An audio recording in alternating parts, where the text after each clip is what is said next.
গাজা যুদ্ধের ২ বছর পেরিয়ে গেলেও দখলদার ইসরায়েল শান্তি ফেরাতে নারাজ। বরং দেশটির প্রধানমন্ত্রী বেনিয়ামিন নেতানিয়াহু তার উদ্দেশ্য হাসিল না হওয়া পর্যন্ত গাজায় যুদ্ধ চালিয়ে যাওয়ার কঠোর হুঁশিয়ারি দিয়েছেন। এমনকি মঙ্গলবারও পূর্বাঞ্চলের সুজায়া ও দারাজে হামলা চালিয়েছে দখলদার সেনারা। নেতানিয়াহু গাজা যুদ্ধের ২ বছর পূর্তির দিন এক বিবৃতিতে স্পষ্ট ভাষায় জানিয়েছেন, সব জিম্মির মুক্তি, ফিলিস্তিনের স্বাধীনতাকামীদের শাসনের অবসান এবং তেল আবিবের জন্য গাজা নিরাপদ না হওয়া পর্যন্ত আগ্রাসন চালিয়ে যাবেন। নীল মজাদার গোলমার্ক পপস, কুরমুরে বাইটে ফুরফুরে লাইফ।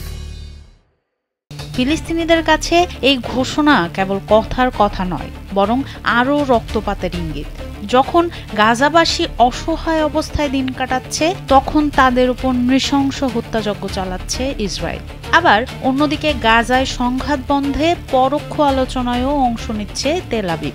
ইসরায়েলের এই দ্বিমুখী আচরণের জন্য ফিলিস্তিনের স্বাধীনতাকামীরা তাদের উপর এক বিন্দুও ভরসা রাখতে প্রস্তুত নয়। ফিলিস্তিনের শীর্ষ মধ্যস্থতাকারী খালিল আল হায়া স্পষ্ট জানিয়েছেন, ইতিহাসের পাতা উল্টালে দেখা যায় ইসরায়েল কখনোই তাদের প্রতিশ্রুতি রাখেনি।